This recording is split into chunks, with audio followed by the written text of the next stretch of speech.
My name is Jake. Welcome to the channel. I've been investing for nearly 20 years and I've made a ton of mistakes and I've learned a lot about what to do as well as not what to do. So for those of you that are maybe new to the channel, I retired from my 9-to-5 job and now live off of my dividend portfolio. I've been talking about this for about the last 6 years here on YouTube, and I reached what is called barista fire here in 2023. And now this year, here in 2025, my wife joined me in early retirement by quitting her corporate day job here this last April. So now we live off of the income from our dividend portfolio, as well as I make, cringy YouTube videos for all of you that generates a little bit of ad revenue.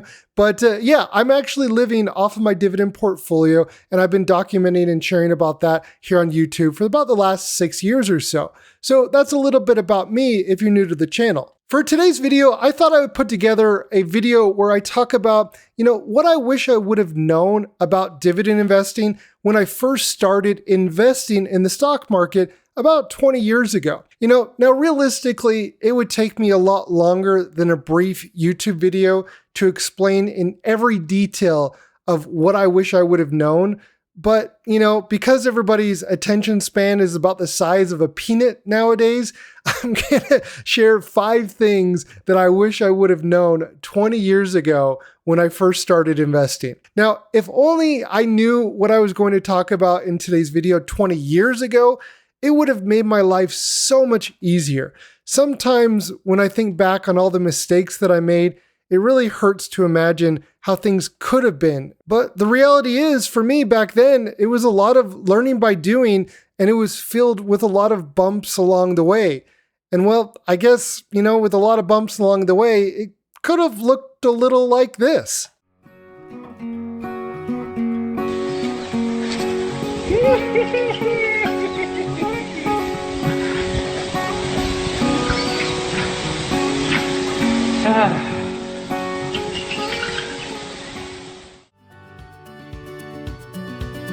Two hands, go, girl. Don't let go. Dad.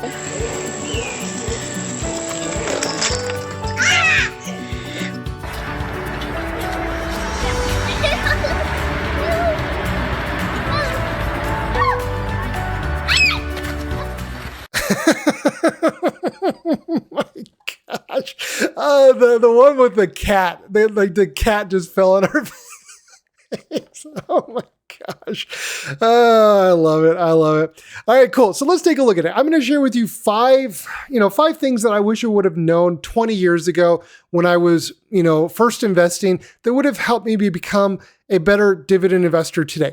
Now, these are in no real particular order. These are not, AI generated. I didn't go on, online and type in 5 things I wish I known. These are 5 things that I wish I would have known back then, when I first started investing in my early 20s. But before we dive into that, I want to take just a moment and share with you about today's sponsor, Snowball Analytics.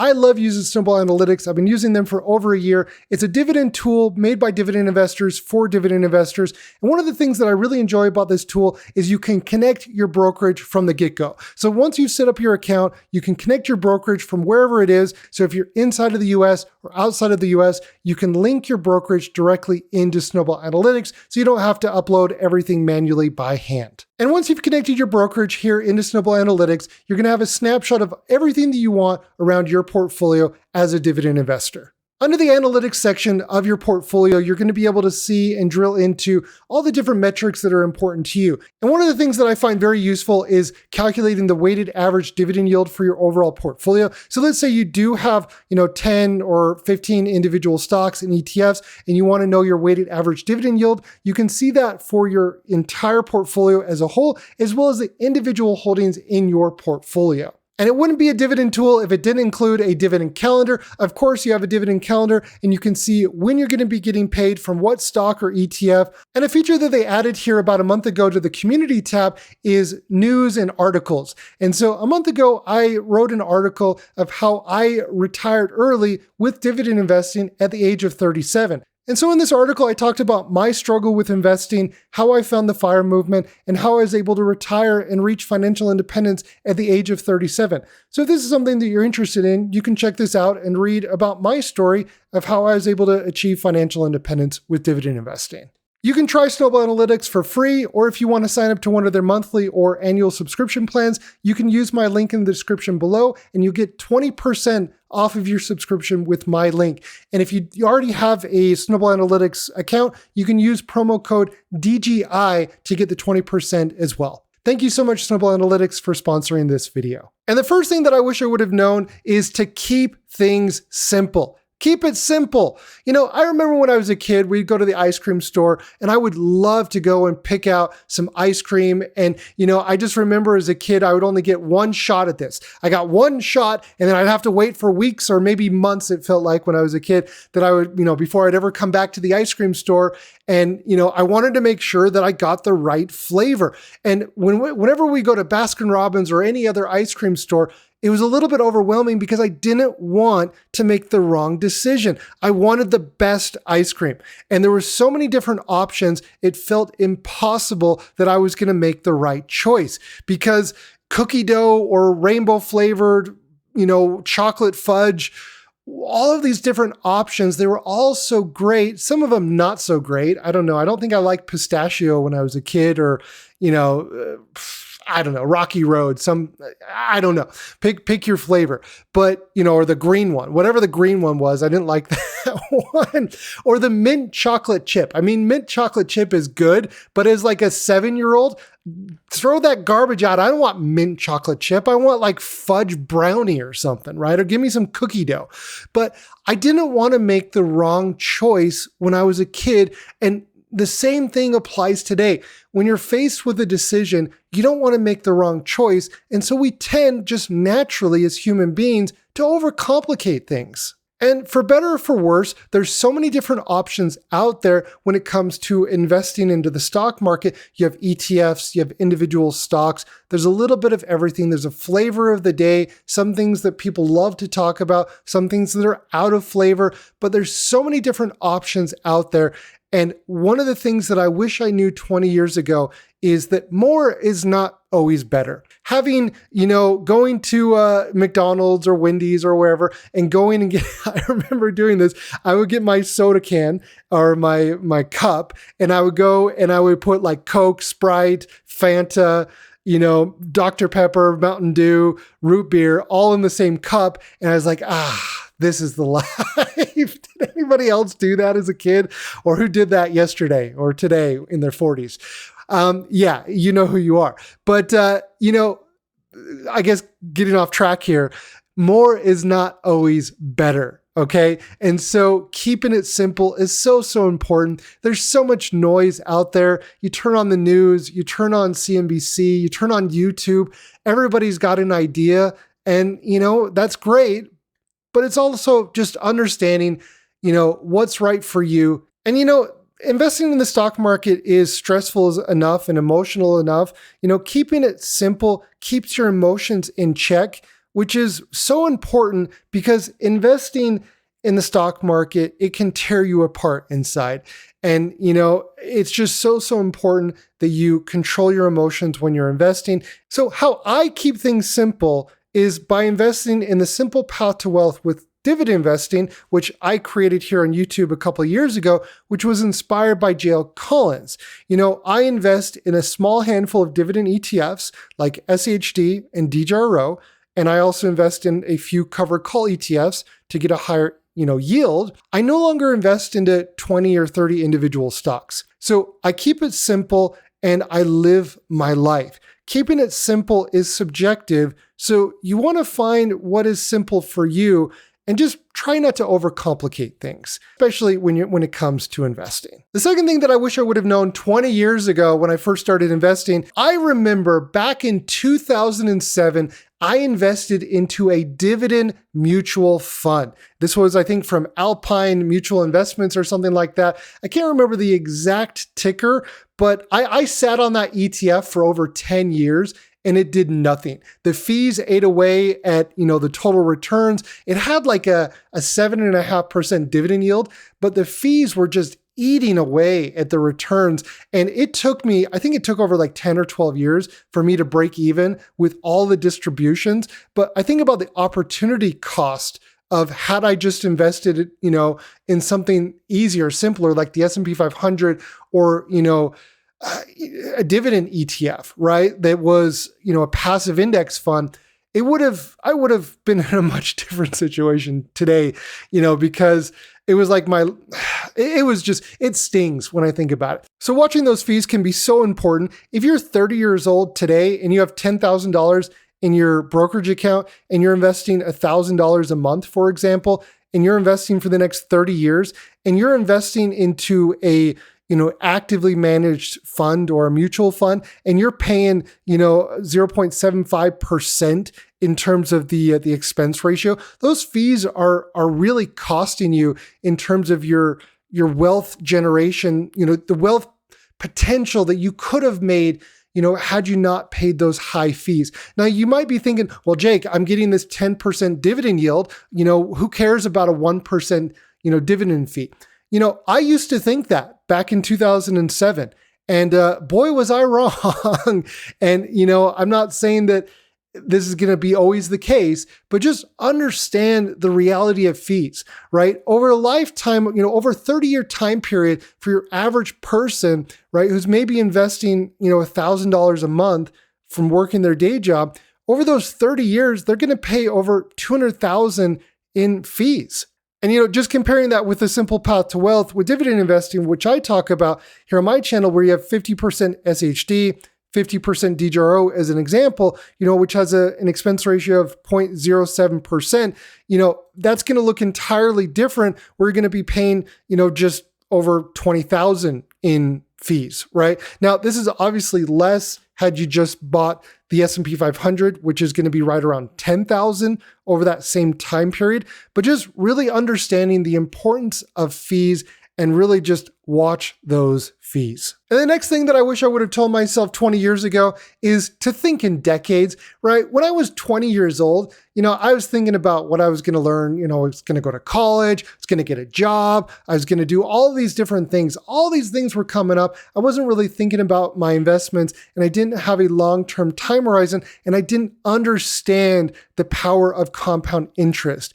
And so if you're investing for the long term, this is one of your greatest assets is your time. And if you have decades before you plan on living off of your portfolio, it's going to be very difficult to earn your way to financial independence. So I guess what I would say to my younger self is, yes, I think I realized when I was in my 20s that yes, compound interest is important, but I never really truly internalized it. And I never really looked at a compound interest calculator, because if you look at the blue line here on the graph, this is what you're earning from your day job and you're contributing over your career. It just is so much less in comparison to the power of compound interest and how much more you'll generate over an extended period of time. And another thing that I'll say with this is, when you're 20 years old, thinking back when I first started, I was in college at the time and I was thinking about my major. Am I going to go into business? Am I going to go into, engineering? Am I going to go? I don't want to, flatter myself too much. I'm not that smart, or go into mathematics or anything like that. But I think about my major back then. I changed my major once actually. And, over the, connecting the dots with that, changing your major in school, it's okay to change your major. Most people end up doing that.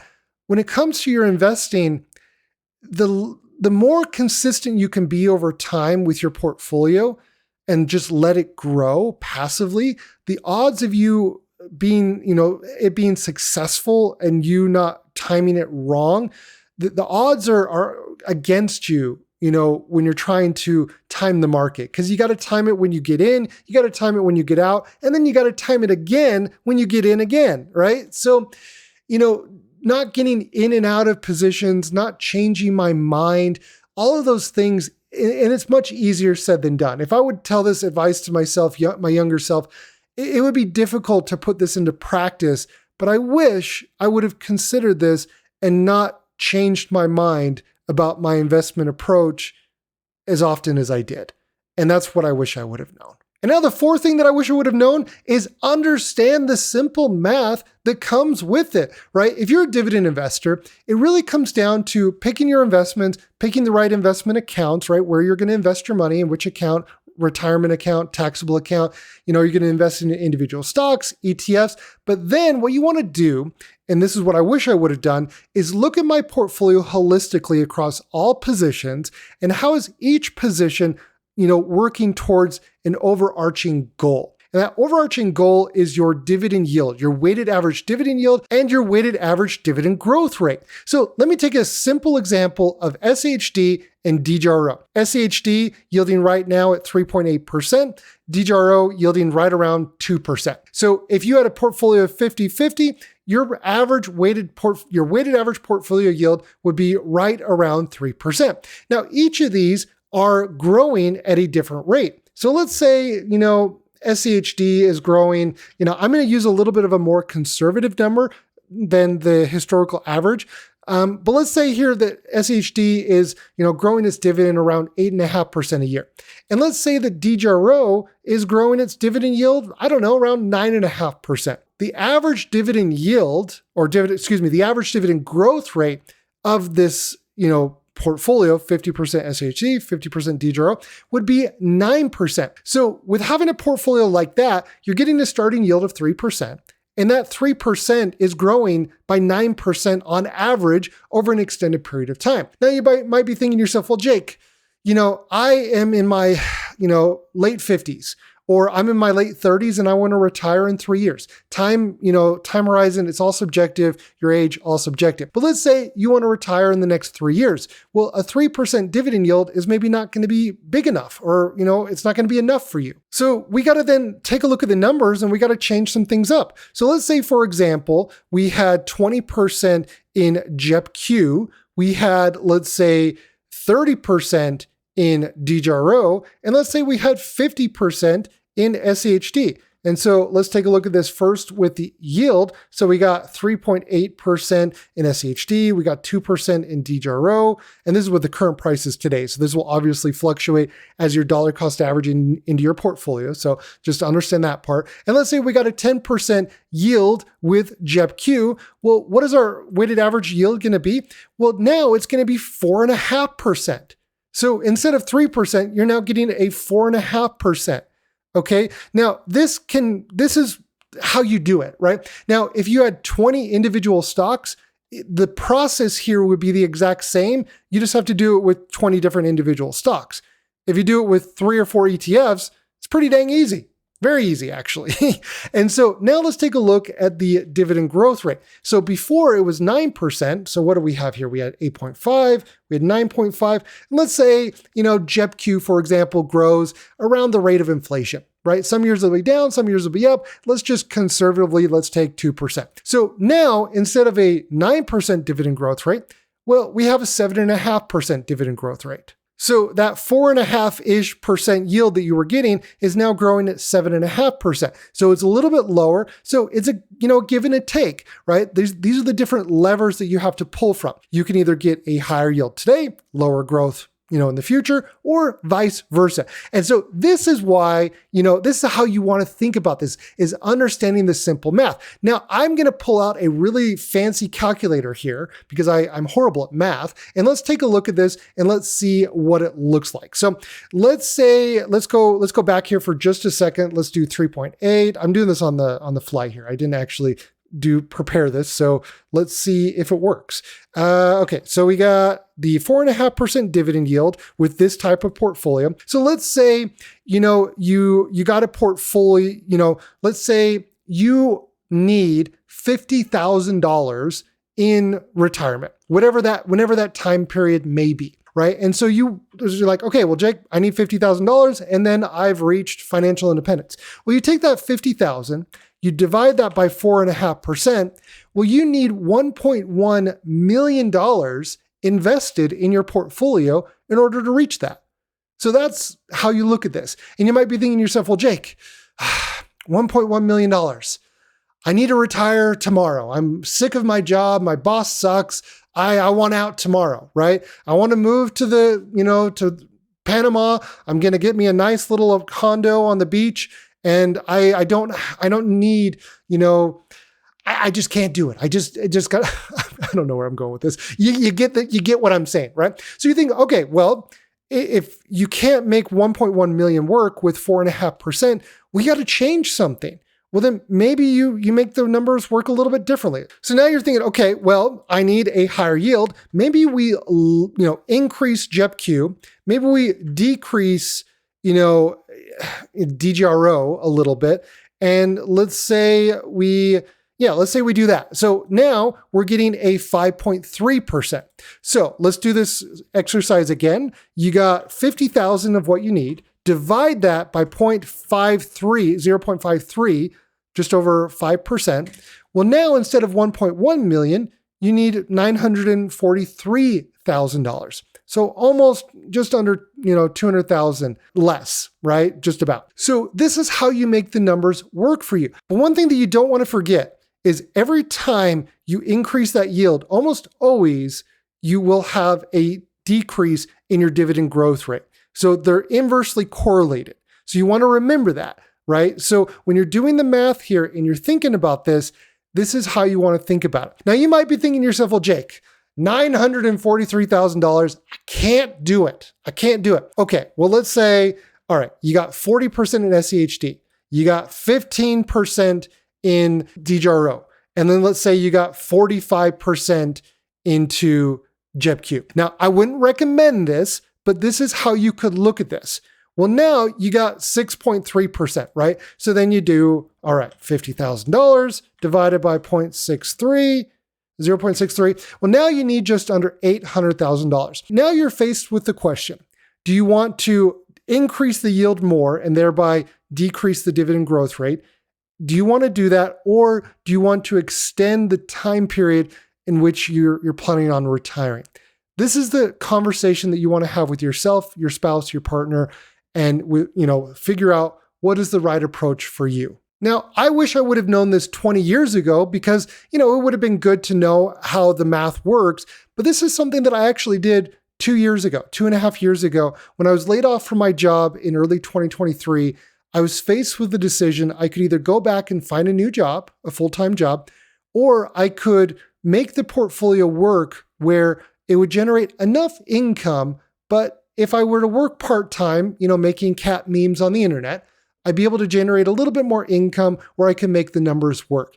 It's all about making the numbers work and not being intimidated by it, because that's something that really intimidated me and stressed me out because I didn't know really what I was doing. Make the numbers work for you. And now the last thing that I wish I would have known is treat your dividend portfolio like a target date fund. Now, I've talked a little bit about this, in the pyramid video, the dividend growth pyramid video that I made on the channel a couple months ago or a year ago or so, I can't remember exactly, but treat your portfolio like a target date fund. A target date fund is a long-term investment account that adjusts over time to reduce risk as the investor approaches a specific goal, such as retirement. Now, a lot of you probably know about this in your 401k, right? You have a retirement or a target date fund, for 2050, right? And the fund will each year adjust the allocation of stocks and bonds, as you get closer to retirement. Okay. And the way that that looks like is, for example, in this. So when you're first starting out, you have, for example, 45 years. There, here on the left side, your percentage of your portfolio on the y-axis is almost 100% equities.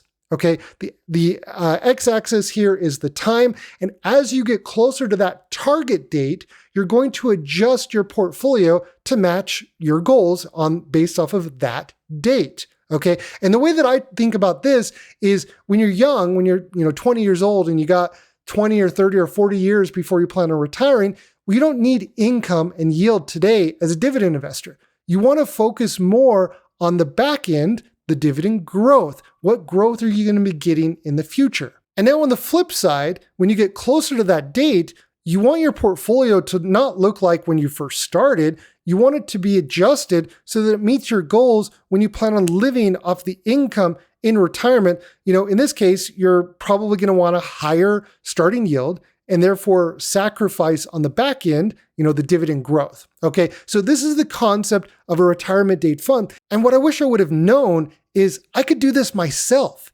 This isn't something that I have to pay somebody to do. I can manage this myself in a reasonable way and in a way that doesn't take a lot of time. And I want to show you 3 examples of how you could potentially look at this. So let's walk through this. When you're planning your own personal target date fund strategy, first, you want to start with your date. Are you going to do this in 20 years, 30 years, 40 years? When do you anticipate planning on living off of your portfolio? And it's okay to guess. You're not going to have all the answers, so use your best guess. Second, you want to think about your time horizon in terms of either 5 or 10-year blocks. So not every year, you're not going to adjust this every year. That would just be crazy. So if you have a 10 or a 20-year time horizon, think about this in a 5-year block. If you have a 30-year time horizon, meaning you don't plan on living off your portfolio for 30 years, then break this down into 10-year blocks. The benefit of thinking in 5 and 10-year blocks is it removes the need and the stress of thinking that you need to change your plan or your strategy every other year. The whole flip-flopping issue that I had earlier on kind of connects there. So, and this also helps to think in decades, like we discussed earlier, and also it helps you to keep your emotions in check. So you kind of see how it's all tying together here. And third, based on how many years you have or how many 5 or 10-year blocks, you want to plan on adjusting your portfolio slowly over time. So the goal here is to reevaluate your portfolio and your strategy and your targets on a 5 or 10-year time period. This is something that everyone can do. All right, now let's take a look at 3 examples. So the first example is of a 20-year-old who plans to retire at the age of 50. So this individual has 30 years. They have a 30-year time horizon. So at age 20, if they're following the simple path to wealth with dividend investing, which I talk about here on my channel, is they could have a portfolio at 20-year-old, as a 20-year-old with 70% DGRO and 30% SEHD. And then, in 10 years, the 10-year block here, once they reach the age of 30, they could then adjust the portfolio down, to 50% DGRO and 50% SEHD. And then in another 10-year block at the age of 40, they could adjust DGRO down to 40% and SEHD up to 60%. And then at age 45, in 5 years, they could adjust DGRO to 35%, SHD kept at 60%, and then they could add maybe 5% to a covered call ETF like JEPQ. And then once they reach 50, they would want to have a target portfolio of around 25% DGRO, 60% SHD, and then 15% into JEPQ. And so with this type of portfolio and this type of strategy, the starting dividend yield at 20 years old, they'd have a yield of just under 3%. They'd have a starting dividend growth rate of around 9.5%. And once they reached the age of 50, and with that allocation, they'd have an ending dividend yield of just over 4% and an ending dividend growth rate of just under 8%. Now let's take a look at example number 2. This example is a 30-year-old who plans to retire at the age of 50. So they have a 20-year time horizon. So at age 30, they have 50% DGRO, 50% SEHD, and then at age 40, in 10 years, they would adjust their portfolio allocation or their target weighting to, I don't believe I mentioned this in the last one, this is when they're adding new money. So they're not going to rebalance, this is just them adjusting their target, and the new money that they're adding, they're going to then reduce what they add to DGRO, and they're going to increase what they add to SHD. I forgot to mention that in the last example, but that's what I'm referring to here is their dollar cost averaging and new money is going to go into this new target allocation. So at the age 40, they're going to adjust the allocation 40% DGRO, 60% SHD. And then in 5 years, at age 45, they're going to adjust down with DGRO at 35%, SHD at 60%, and then, 5% in a covered call ETF like JEPQ. And then in another 5-year block at age 50, they'd have a dividend portfolio of 25% in DGRO, 60% in SHD, and then 15% in JEPQ. So their starting dividend yield would be around 3%, their starting dividend growth rate at around 9%, so slightly lower than the first example, and then their ending dividend yield would be just over 4%, and their ending dividend growth rate would be just under 8%. And then the last example is of a 50-year-old who plans to retire at the age of 60 with a 10-year time horizon. So at age 50, they'd have a dividend portfolio of 30% DGRO, 70% SEHD, and then in 5 years, at age 45, they would then have an adjusted target allocation of 30% DGRO, 60% into SEHD, and then 10% into JEPQ. And then at age 50, they'd want to have 20% DGRO, 60% SEHD, and then 20% into JEPQ. And with this, their starting dividend yield at age 50 would be over 3%. Their starting dividend growth rate would be just under 9%. Their ending dividend yield would be just under 5%, and their ending dividend growth rate would be around 7.5%. So when you're planning your own personal target date fund strategy, this is a framework that you could build upon. Now, this is just an example. This isn't something that I would recommend going and following perfectly, though you could if you wanted to. But for most people, I think this is a framework that they could build off of, an example that they could use for their own personal situation, based off of what they're, comfortable with their risk tolerance and their understanding of what they're investing in. So with that, everybody, thank you so much for watching. These are 5 things that I wish I would have known when I first started investing, as a dividend investor. And I hope that this was helpful, and I hope that you learned something new. But yeah, I'd love to hear your thoughts. If you haven't already, go check out Snowball Analytics, and thank you so much for watching, and I'll see everybody in next week's video. Please subscribe. Please subscribe. You know what? I think we're gonna be friends. Can everyone say hi to my friend? That's crazy. I just wanted to say thanks. I'm glad you came along, partner.